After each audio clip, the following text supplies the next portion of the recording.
But all these differences are not so important anymore because of the great challenge that we share, the threat from Russia against Europe. And that is why our common task is as simple as it is now serious. We have to be able to defend ourselves, and we have to defend the values that we believe in. And of course, and this is to conclude, to make Europe so strong that war against us is no longer an option. And it starts, and unfortunately for now, it also ends with what's happening in Ukraine. So supporting you is the most important task. And with that, I will pass the floor to you, Vladimir. Thank you so much, dear Mette. Thank you for your kind words and support and invitation. Dear journalists, dear our teams, we had a lot of very productive meetings today, and I'm thankful to Mette and to Denmark for hosting the summit so well. Unfortunately, we all see that Russia is stepping up its destructive actions, and what matters most for Europe's security now is political will. And that was the main topic today. We feel that Europeans are clearly determined to respond, and to respond properly to the growing drone threat. Russian drones have gone too far. Dangerous incidents with Russia have also gone too far.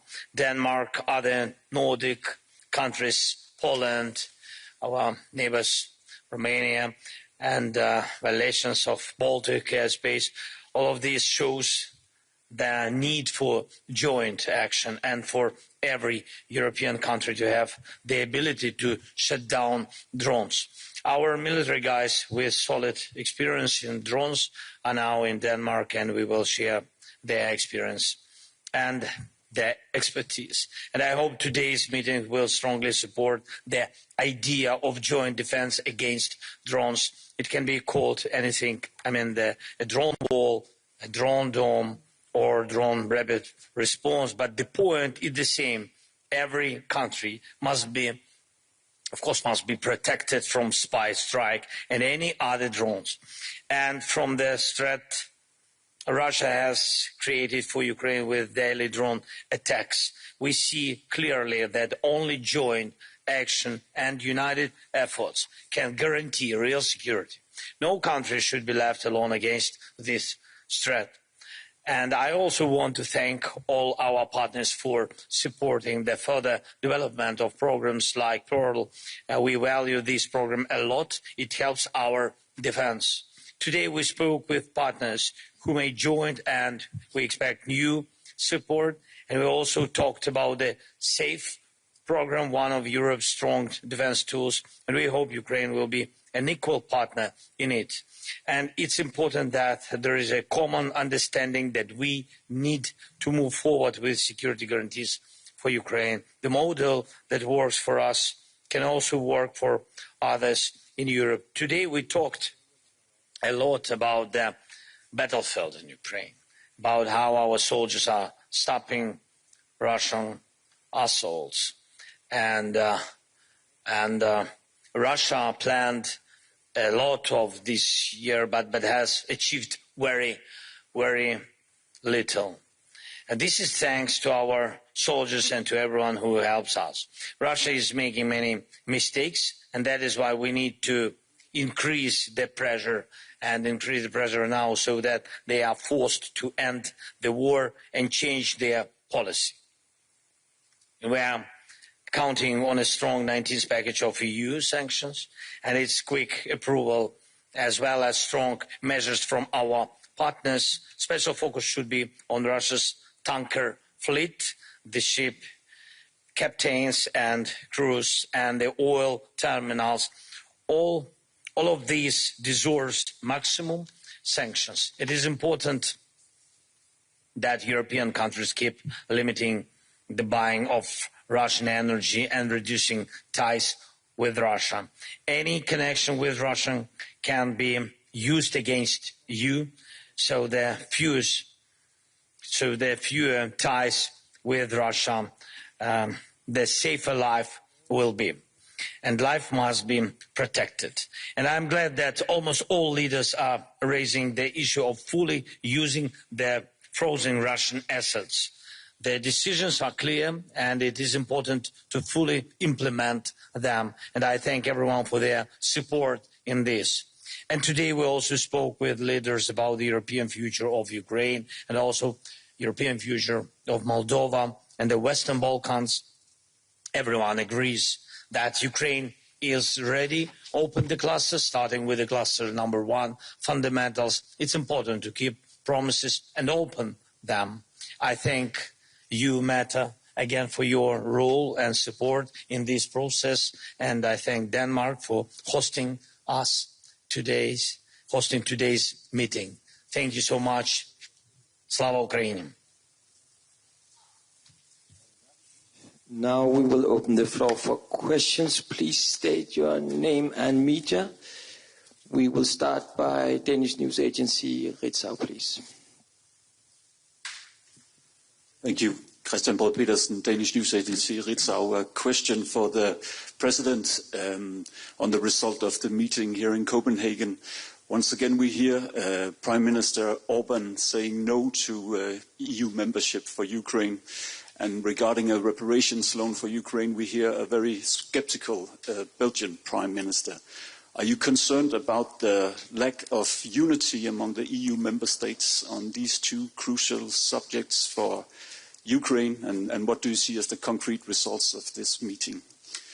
And if I may, a question for the Danish Prime Minister and also for the President.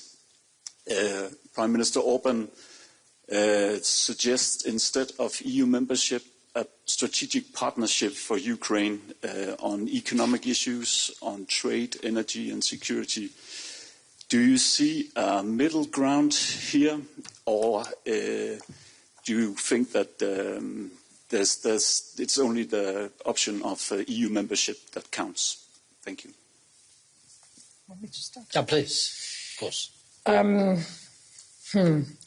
No, I think we have to stick to strategy. And enlargement of the European Union is a part of our strategy. And it's a question for the entire European Union and actually the entire European continent. And we have to build as strong Europe as possible, which in my world means enlarge the European Union. There is European unity because we are 26 countries agreeing that Ukraine, Moldova and other countries should join us. By the way, they're doing quite an amazing job, even though they are at war. So no, I think we have to stick to strategy. And I will not allow one country, and I will certainly not allow Viktor Orbán to take decisions upon the entire European future. So I don't know what middle ground is, but if middle ground means that we won't do what is the best thing to do for Europe, then I don't think middle ground is a good idea.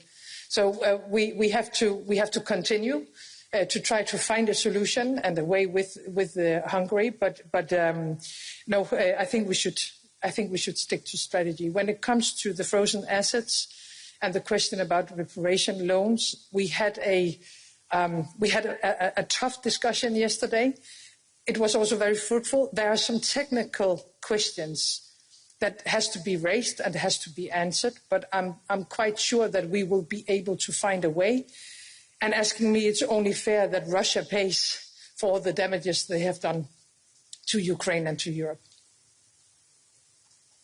Thank you so much for your question. I agree with Mette, and just to add, now we have this unity from all our real partners, mostly all the countries in Europe, not only in the EU, yes, in a wider sense. So, and we're very thankful, and you saw today, not only EU, and also we saw our partners from Europe and UK very supportive also, and I'm thankful again to Kier.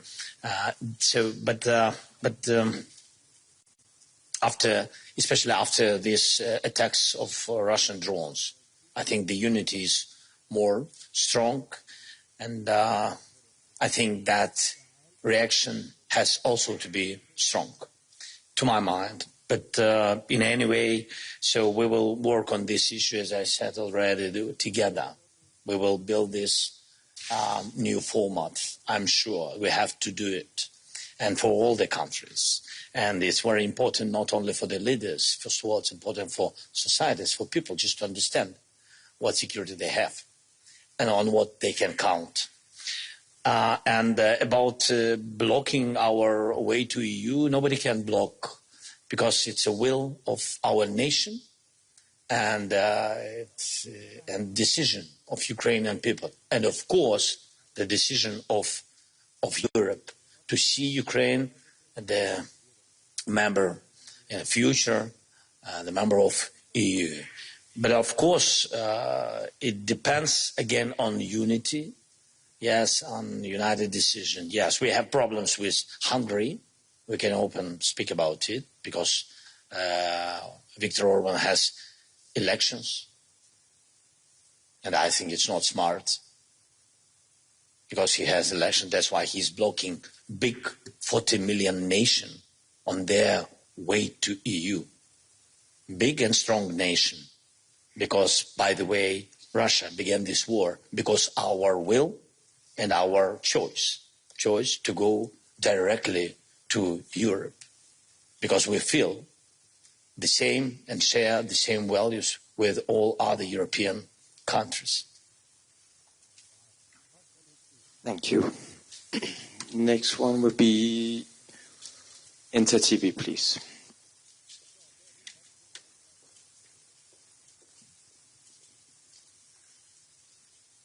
Thank you.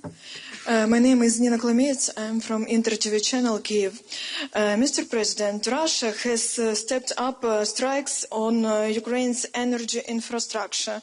You promised a mirror response. The Washington Post reported that U.S. intelligence will provide Ukraine with coordinates of Russian energy facilities. Is it true?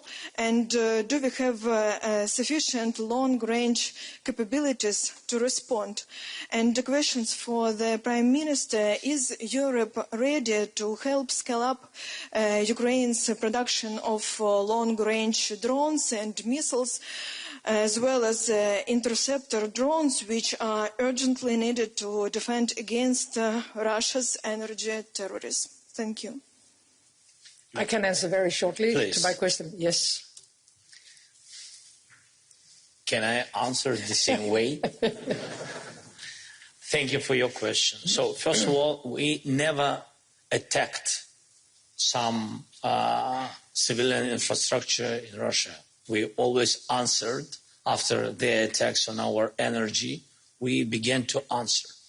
First, it was a little bit more than 1 year ago. We didn't have capabilities to answer. And when you remember when they did blackouts in Ukraine and a lot of such awful things attacked us. Now we can answer, and they feel our strong answers. We need a little bit more financing to be comparable, because when we spoke about it today, when they use each day 500 drones, for example, or 600 drones, we use 100, 150. Just capabilities, we have enough capabilities. Just now the question of financing. I spoke with partners, and by increasing financing, we will increase and be comparable with long-distance drones. And Russia will have more questions from, I think, their society to their leaders. This is important. Then so before this moment, we used on long-distance targets, we used only our weapon, as you know. And after my meeting with President of the United States, yes, we will maybe have something more. I don't know. We'll see. And maybe I can add that. Maybe you know what we will have. No, unfortunately not. It's a bit. But what I know is that you still have free capacity in your own production lines. And I have, of course, asked our colleagues and allies to bring more money to bring more financing into the production lines in Ukraine, because you're capable of producing more than what we have been able to raise financing for. Reuters, please.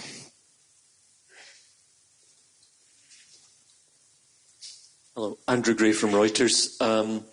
Prime Minister Fredriksson, you said that you won't allow Viktor Orban to take decisions on behalf of the whole European Union, but as you know, the accession process proceeds with unanimity at every step of the process. So do you have any suggestions?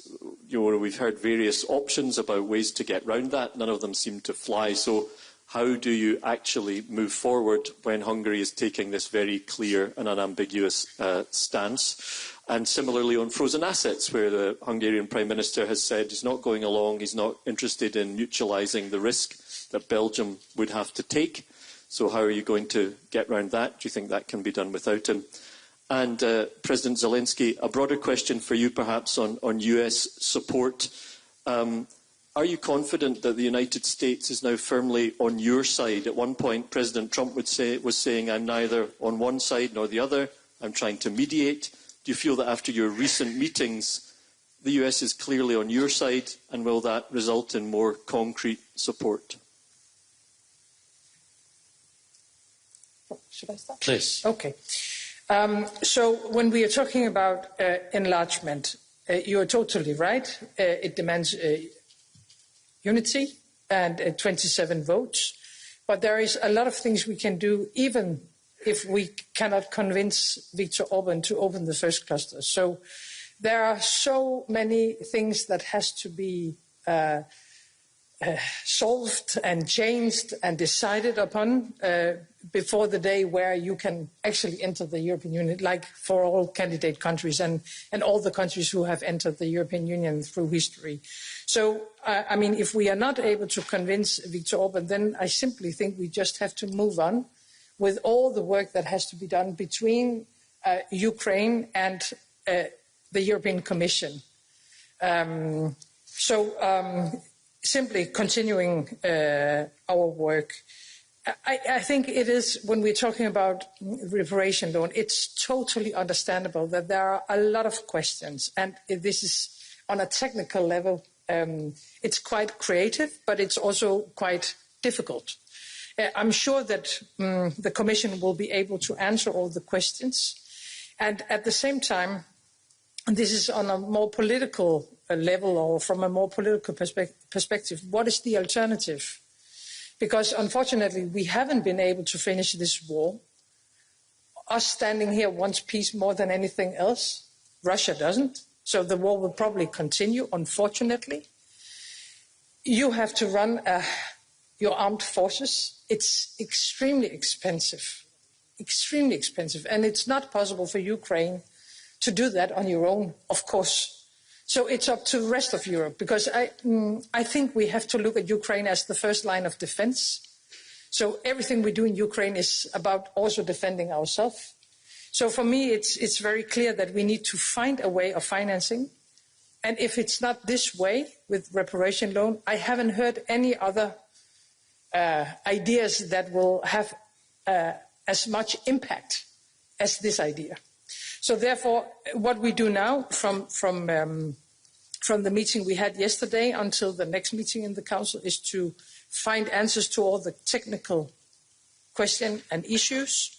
And then I think we will be ready to take a decision. And I know that the government in Belgium finds this very difficult, but my hope is, and my belief is, that we will be able to find a solution that will get support from all 27 countries. We do our best to have United States on our side. What can I say? Politically, diplomatically, and of course on the battlefield. On the battlefield, our soldiers, they are heroic people, and they have to stand and not make steps back. It's very difficult. It's very painful. It's a big tragedy, this war. But to show our strong position, it has big influence, really, on reality, which is in the United States.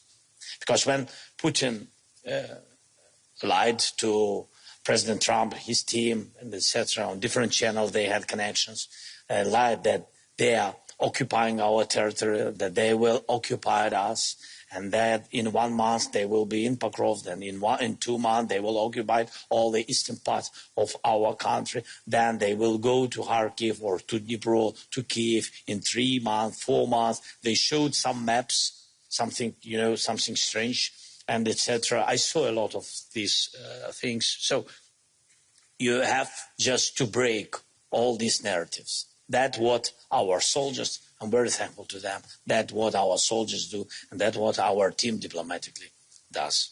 Thank you. We are running short of time. I have time maybe for one short question. Final question, we'll go for Freedom TV.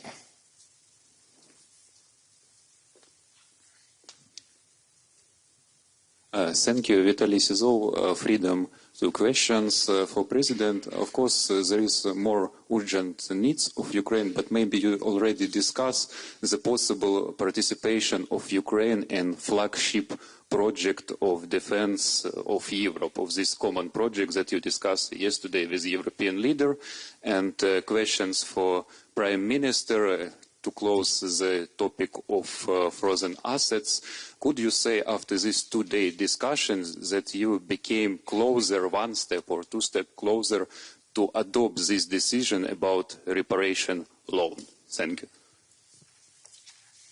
Well, when it comes to the reparation loan, we need at some stage to take an official formal decision. We cannot do that in an informal council meeting as we had yesterday. But what we can do during days like these in Copenhagen is to have discussions and to go deeper into the substance. And that is what we have tried to do together. So yes, I think we have moved closer, but we haven't. I mean, we are not there yet to conclude and to take a decision. But that was not the plan for these days. No, because it's an informal meeting and we don't take decisions. So the idea is to take decisions later on, but to prepare them and to have the political decisions. And that is exactly what we have been doing. And I think it has been quite good. The other question about including or to have Ukraine integrated in a flagship project or in this idea of building a kind of a drone wall, I would let the president answer, but I would just say from a European Union perspective, it's impossible to build up the needed capabilities to secure Europe without Ukraine, because you are unfortunately the specialists. So in one way or another, I hope that we will be able to have your experiences, that we can learn from your soldiers and from your experts. And if we want to secure Europe, if we want to rearm Europe, I think we have to think Ukraine as a part of this rearming from the very beginning. If we speak about drone project, yes, yeah, about this. Sorry.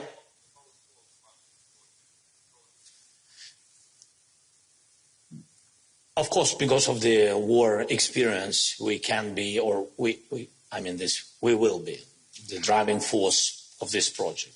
In any case, just we are at the very beginning of these discussions. Very beginning of public discussions. Of course, step by step, we understand how to organize this project. But it's a big work. Yes, for this we need experience. We need to share experience, and it's fair. And this is just a decision because countries of Europe, yes, like such strong partners, close partners like Denmark, helped us and continuing doing this from the very beginning of the war. And of course, they put money, they put strength to our army from the very beginning and supported our people. And of course, we made a lot of new developments according for such a volume of support. And of course, we will share this knowledge, this experience with our partners. But it is a big work just to share experience, technologies, training missions, a lot of things. Thank you. Thank you so much. This concludes the press conference. Please remain seated for a short while. Thank you so much. Good. Thank you.